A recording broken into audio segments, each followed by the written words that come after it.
Hello everyone and welcome to my channel Angrezi Pathshala. आज हम English grammar के दो मोस्ट इम्पॉर्टेंट टॉपिक्स को यहाँ कवर करेंगे, जो कि है फ्रेजेस एंड क्लॉजेस। जो फ्रेजेस हैं उनके कुछ एग्जाम्पल्स के थ्रू मैं आपको ये टॉपिक समझाऊंगी। फ्रेजेस के बारे में पढ़ेंगे, उनके एग्जाम्पल्स, उसकी डेफिनेशन, और क्लॉजेस पढ़ेंगे, उनके क्या टाइप्स होते हैं, उनकी अलग अलग डेफिनेशंस क्या होती हैं, वो सारी बातें इस वीडियो में कवर करूंगी। फ्रेजेस के कुछ एग्जाम्पल्स मैंने यहाँ लिखे हैं। The room was marked with a cross, the house stands on the top of a hill, the house is square like this, the handbag is lying on the floor।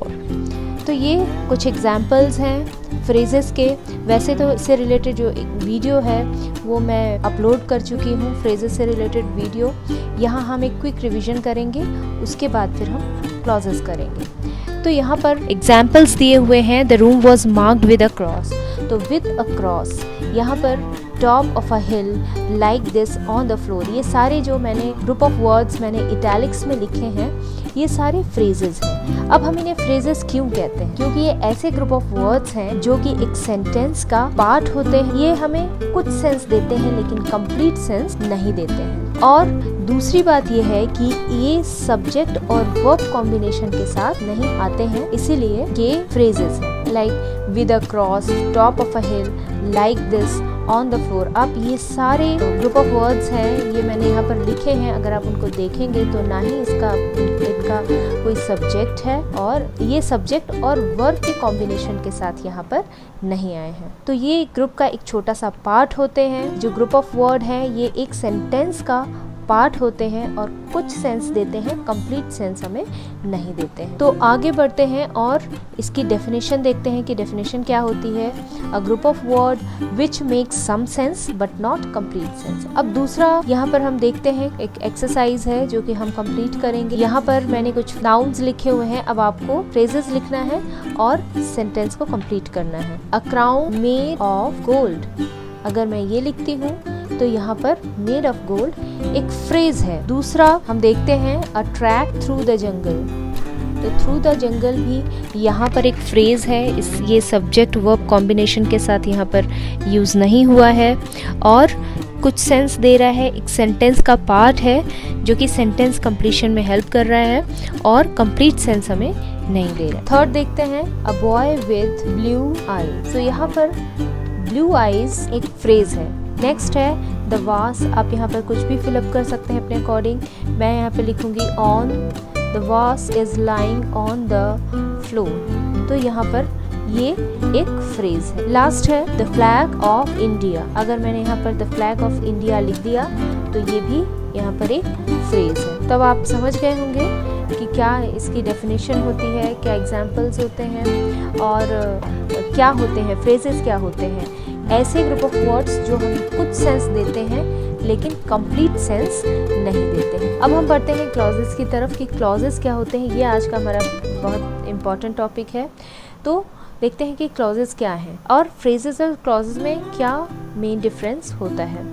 वैसे तो दोनों ही group of words होते हैं, दोनों ही एक sentence का part होते हैं, लेकिन फ्रेजेस और क्लॉजेस में क्या डिफरेंस है ये मैं आपको बता दूं। पहले हम देख लेते हैं कि जो ये क्लॉजेस होते हैं ये टू टाइप्स के होते हैं। एक इंडिपेंडेंट क्लॉज जिसे हम प्रिंसिपल क्लॉज भी बोलते हैं, और दूसरा पार्ट होता है इसका डिपेंडेंट क्लॉज। तो इंडिपेंडेंट क्लॉज, जैसा कि आप नाम से ही समझ पा रहे हैं कि इंडिपेंडेंट क्लॉज क्या होते हैं, जो कि अपने कंप्लीशन के लिए, अपनी मीनिंग के लिए किसी दूसरे सेंटेंस पे डिपेंडेंट ना हो। तो ऐसे जो क्लॉज होते हैं वो प्रिंसिपल क्लॉज या इंडिपेंडेंट क्लॉज होते हैं। वहीं जो डिपेंडेंट क्लॉज होते हैं वो अपनी कंप्लीट मीनिंग देने के लिए इंडिपेंडेंट क्लॉज पे डिपेंड होते हैं। तो ये इनका जो बेसिक डिफरेंस है डिपेंडेंट क्लॉज और इंडिपेंडेंट क्लॉज में। और अब हम यहाँ कुछ एग्जांपल्स देखेंगे। हम क्या करेंगे, इन दो सेंटेंसेस को टू पार्ट्स में डिवाइड कर देते हैं। तो पहला वाला जो पार्ट है वो है इंडिपेंडेंट क्लॉज, क्योंकि ये हमें पूरी मीनिंग दे रहा है, ये कंप्लीट सेंस दे रहा है, इसीलिए ये एक इंडिपेंडेंट क्लॉज, या फिर हम इसे प्रिंसिपल क्लॉज भी कह सकते हैं। और दूसरा जो पार्ट है वो एक डिपेंडेंट क्लॉज का पार्ट है। दूसरा भी एग्जांपल आप देखेंगे कि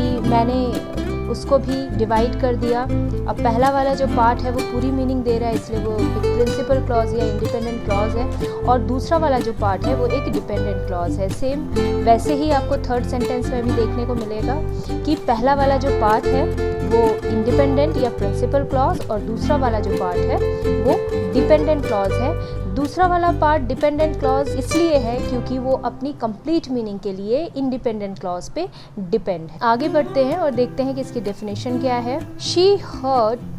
Definition: such a group of words that forms part of a sentence and has a subject and predicate of its own। तो ऐसे ग्रुप ऑफ वर्ड जो कि सेंटेंस का पार्ट होते हैं और उनका अपना सब्जेक्ट और प्रेडिकेट होता है, उनको ही हम क्लॉज कहते हैं। तो ये है इसकी डेफिनेशन। और अब हम पढ़ेंगे क्लॉजेस के टाइप्स क्या होते हैं। तो ये क्लॉजेस 3 टाइप्स के होते हैं mainly: adverb clause, adjective clause, noun clause. इसी तरह से फ्रेजेस भी 3 टाइप्स के होते हैं: एडजेक्टिव फ्रेज, एडवर्ब फ्रेज और नाउन। तो एडवर्ब फ्रेज, एडजेक्टिव फ्रेज और नाउन फ्रेज को आप देख के ही पहचान सकते हैं कि एडवर्ब क्लॉज एडवर्ब का काम करता है, एडजेक्टिव क्लॉज एडजेक्टिव का काम करता है किसी भी सेंटेंस में, और नाउन क्लॉज नाउन का काम करता है। आगे मैं इस टॉपिक को आपको एक्सप्लेन करूंगी, ये टाइप्स एक्सप्लेन करूंगी। पहला है एडवर्ब क्लॉज। तो एडवर्ब क्लॉज क्या होता है, पहले हम देखते हैं कि इन दोनों एडवर्ब क्लॉज को जानने से पहले हम एडवर्ब जान लेते हैं कि एडवर्ब क्या होता है। एडवर्ब ऐसा वर्ड है जो कि वर्ब को, एडवर्ब को, एडजेक्टिव को और डिस्क्राइब करता है। वर्ब को, एडवर्ब को और एडजेक्टिव को और ज़्यादा डिस्क्राइब करता है। अब अगर किसी भी सेंटेंस में वर्ब को, एडवर्ब को, एडजेक्टिव को अगर कोई क्लॉज डिस्क्राइब कर रहा है तो वो एडवर्ब क्लॉज होगा। यहाँ आप देखिए कि यहाँ 2 सेंटेंसेस मैंने लिए हुए हैं। दे रेस्टेड एट सनसेट। तो आप देखेंगे कि यहाँ पर रेस्टेड एक वर्ब है, रेस्टेड एट सनसेट। उन्होंने कहाँ रेस्ट किया, कब रेस्ट किया?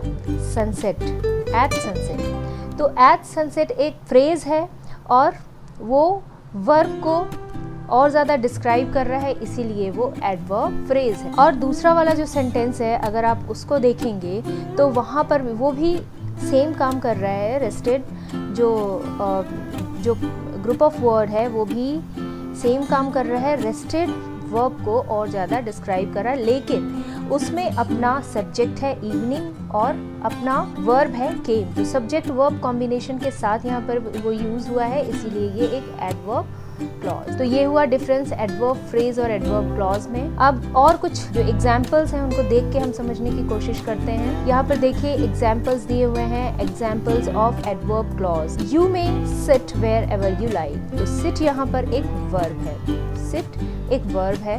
वेयर एवर यू लाइक अगर हम एक एडवर्ब में इसको बोलने की कोशिश करेंगे तो ये होगा एनीवेयर, एनी। तो एनीवेयर एक एडवर्ब है और इसी को हमने क्लॉज के फॉर्म में लिख दिया वेयर एवर यू लाइक। तो यू और लाइक यहाँ पर सब्जेक्ट और वर्ब कॉम्बिनेशन है, तो इसीलिए एक ये एडवर्ब क्लॉज होगा। दूसरा भी आप सेंटेंस देखेंगे तो इसको भी हम 2 पार्ट्स में डिवाइड कर सकते हैं। ये इंडिपेंडेंट क्लॉज है, यहाँ पर एक ये डिपेंडेंट क्लॉज है, if you eat too much.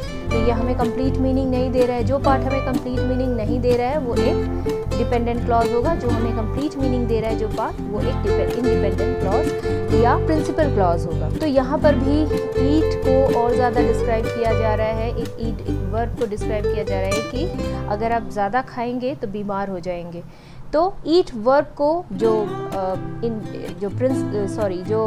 Dependent clause है वो और ज़्यादा डिस्क्राइब कर रहा है, इसीलिए वो एक adverb clause. I do it because I choose to. तो डू यहाँ पर फिर से देखिए कि डू यहाँ पर एक वर्ब है और वो उसको डिस्क्राइब करने का काम आगे का जो क्लॉज है वो कर रहा है, बिकॉज आई चूज इट। तो आई और चूज यहाँ पर सब्जेक्ट वर्ब कॉम्बिनेशन है, इसीलिए ये एक एडवर्ब क्लॉज है और करने को और ज़्यादा डिस्क्राइब कर रहा है, बिकॉज आई चूज इट, ये क्लॉज, इसीलिए एक एडवर्ब क्लॉज है। अब चलिए डेफिनेशन देख लेते हैं। An adverb clause is a group of words which contains a subject and predicate of its own and does the work of adverb. तो ऐसे ग्रुप ऑफ वर्ड्स जो कि जिनमें अपना सब्जेक्ट प्रेडिकेट होता है और जो किसी भी सेंटेंस में एडवर्ब का काम करते हैं वो एडवर्ब क्लॉज। तो अब नेक्स्ट डेफिनेशन की तरफ, नेक्स्ट टॉपिक की तरफ चलते हैं, एडजेक्टिव क्लॉजेस की तरफ। अब यहाँ पर भी मैंने 2 सेंटेंसेस में कंपैरिजन किया है। अब इसको देखकर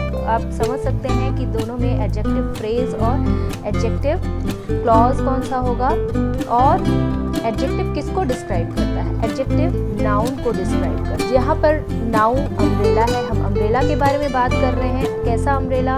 विद अ ब्रोकन हैंडल, जिसका हैंडल टूटा हुआ है। तो नाउन यहाँ पर अम्ब्रेला है और विद अ ब्रोकन हैंडल एक फ्रेज है, सब्जेक्ट वर्ब कॉम्बिनेशन के साथ नहीं आया है, तो ये एडजेक्टिव फ्रेज। वहीं दूसरा सेंटेंस अगर हम देखेंगे तो आप देखेंगे कि द अम्ब्रेला, अम्ब्रेला यहाँ पर फिर से एक नाउन है, यहाँ अम्ब्रेला एक नाउन है और ये भी सब्जेक्ट वर्ब कॉम्बिनेशन के, यहाँ पर जो ग्रुप ऑफ वर्ड इसको डिस्क्राइब कर रहा है वो सब्जेक्ट वर्ब कॉम्बिनेशन के साथ आया है, विच हैज़। तो ये जो पार्ट है वो इस अम्ब्रेला नाउन को और ज़्यादा डिस्क्राइब कर रहा है, इसीलिए ये एक एडजेक्टिव क्लॉज है। कुछ और एग्जाम्पल्स करते हैं और देखते हैं और अच्छी तरीके से समझने की कोशिश करते हैं।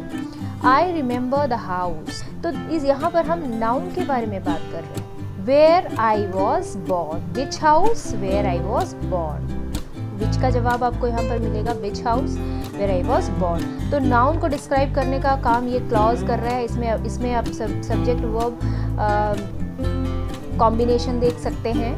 यहाँ पर subject verb combination I was, यहाँ पर दूसरे सेंटेंस में subject verb combination he was, and तीसरा जो एग्जाम्पल है उसमें सब्जेक्ट वर्ब कॉम्बिनेशन है फ्लीस वॉज। तो और ये सारे जो क्लॉजेज हैं ये हमारे नाउन को डिस्क्राइब कर रहे हैं तीनों जगह। ये तीनों नाउन हैं और नाउन को डिस्क्राइब करने का काम ये क्लॉज कर रहे हैं, इसीलिए ये एक एडजेक्टिव क्लॉज है। अब डेफिनेशन देखते हैं इसकी। An adjective clause is a group of words which contains the subject and predicate of its own and does the work of adjective। यहाँ पर आपको क्लॉज नहीं लिखना है, does the work of an adjective। तो ये हमारी डेफिनेशन हो जाएगी एडजेक्टिव क्लॉज की। तो an adjective clause is a group of words which contains the subject and predicate of its own and does the work of an adjective is called adjective clause। ऐसा group of word जो कि जिसमें अपना subject predicate होता है और वो जो एडजेक्टिव का काम करता है किस नाउन के लिए, उसी को हम, ये नाउन को और ज़्यादा डिस्क्राइब कर रहा है, इसीलिए ये एडजेक्टिव फ्रेज है। अब दूसरा वाला जो सेंटेंस है ये आप देख सकते हैं कि लिखा हुआ है the umbrella which has a broken handle is mine. तो ऐसा अम्ब्रेला यहाँ पर नाउन है और which has a broken handle ये एक एडवर्ब क्लॉज है। एडवर्ब क्लॉज क्यों है? क्योंकि यहाँ पर सब्जेक्ट वर्ब कॉम्बिनेशन देखने को मिल रहा है which has a broken handle, तो इसीलिए ये एक एडवर्ब क्लॉज है। अब कुछ और एग्जांपल्स से हम इसको समझते हैं। तो एग्जांपल्स हैं I remember the house where I was born. तो यहाँ पर हम हाउस की बात कर रहे हैं, यहाँ पर हम किसी वर्ब की बात नहीं कर रहे हैं, हम हाउस के बारे में बात कर रहे हैं कि मैं उस हाउस को याद करता हूँ। I remember the house where I was born, जहाँ मैं पैदा हुआ था। तो हाउस एक नाउन है और नाउन को ये जो ग्रुप ऑफ वर्ड है ये और ज़्यादा डिस्क्राइब कर रहा है सब्जेक्ट वर्ब कॉम्बिनेशन के साथ, तो इसीलिए ये एक क्लॉज है। इसी तरीके से ये दोनों सेंटेंसेस भी आप देखेंगे, he died in the village, यहाँ हम विलेज की बात कर रहे हैं, यहाँ पर विलेज एक नाउन है और आप बहुत ही आसानी से समझ सकते हैं कि एडजेक्टिव क्लॉज क्या है, क्योंकि विलेज यहाँ पर एक नाउन है और ये आगे विलेज नाउन को आगे दिया हुआ ये जो ग्रुप ऑफ वर्ड है ये और ज़्यादा डिस्क्राइब कर रहा है, इसीलिए एक एडजेक्टिव क्लॉज है। अब थर्ड वाला भी वैसे ही, लिटिल लैम्प नाउन है और आगे दिया हुआ जो ऑफ वर्ड है वो लिटिल लैम्प को और ज्यादा डिस्क्राइब कर रहा है। Mary had a little lamb whose fleece was white as snow. तो फ्लीस यहाँ पर सब्जेक्ट है और वाज यहाँ पर फाइनाइट वर्ब है, तो ये सब्जेक्ट वर्ब कॉम्बिनेशन के साथ यहाँ पर यूज हुआ है, सेंटेंस या ग्रुप ऑफ वर्ड यहाँ पर यूज हुआ है, इसीलिए ये एक एडजेक्टिव क्लॉज है। डेफिनेशन हम देख लेते हैं। An adjective clause is a group of words which contains a subject and predicate of its own and does the work of an adjective. तो एडजेक्टिव क्लॉज ऐसे ग्रुप ऑफ वर्ड्स हैं जो कि जिनके पास अपना सब्जेक्ट प्रेडिकेट होता है और जो एडजेक्टिव क्लॉज नहीं आएगा, यहाँ पर आप सिर्फ एडजेक्टिव लिखें, तो ये ऐसा ग्रुप ऑफ वर्ड है जिसके पास अपना सब्जेक्ट प्रेडिकेट होता है और किसी भी सेंटेंस में एक नाउन के लिए वो एक एडजेक्टिव का काम करता है, वही एडजेक्टिव क्लॉज होता है। अब देखते हैं नाउन क्लॉज। नाउन क्लॉज जो वर्ब के लिए ऑब्जेक्ट का काम करे वही नाउन क्लॉज है। जैसे कि कुछ दो एग्जाम्पल्स मैंने यहाँ लिखे हुए हैं। तो पहला एग्जाम्पल नाउन फ्रेज का एग्जाम्पल है और दूसरा एग्जाम्पल नाउन क्लॉज का एग्जाम्पल है।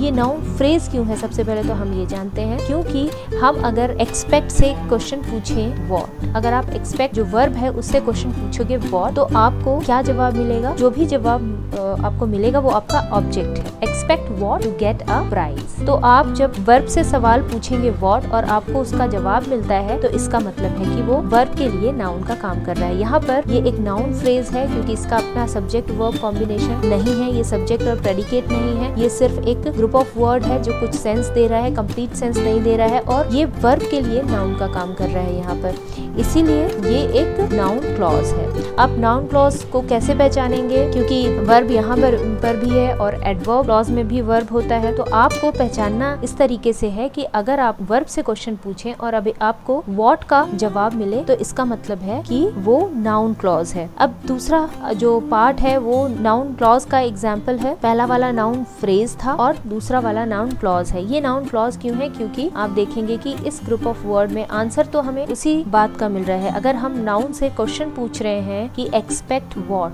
तो हमें जवाब तो मिल रहा है, हमें उसी बात का जवाब मिल रहा है लेकिन दूसरे तरीके से। I expect that I shall get a prize. तो आई शैल यहाँ पर सब्जेक्ट वर्ब कॉम्बिनेशन के साथ आया है। ये जो ग्रुप ऑफ वर्ड है इसमें अपना सब्जेक्ट और प्रेडिकेट है, इसीलिए एक नाउन क्लॉज है। अब इसके कुछ और एग्जांपल्स देख के समझते हैं। और आप जहाँ भी देखेंगे नाउन क्लॉज में, वहाँ पर अगर आप वर्ब से क्वेश्चन पूछते हैं कि क्या, वंडर व्हाट या फियर व्हाट या रिप्लाइड व्हाट, तो आपको उसका जवाब मिलेगा और वो एक नाउन क्लॉज होगा। तो I often wonder what, I often wonder how are you getting on, I fear what that I shall fail, he replied what that he would come. और ये सारे नाउन क्लॉज के एग्जाम्पल्स हैं क्योंकि ये subject verb combination के साथ use किए गए हैं। सब्जेक्ट और फाइनाइट वर्ब आप कह सकते हैं, ये बिल्कुल सही डेफिनेशन होगी कि सब्जेक्ट और फाइनाइट वर्ब के कॉम्बिनेशन के साथ यूज हुए हैं। अब जो डेफिनेशन है हमारी नाउन क्लॉज की वो है,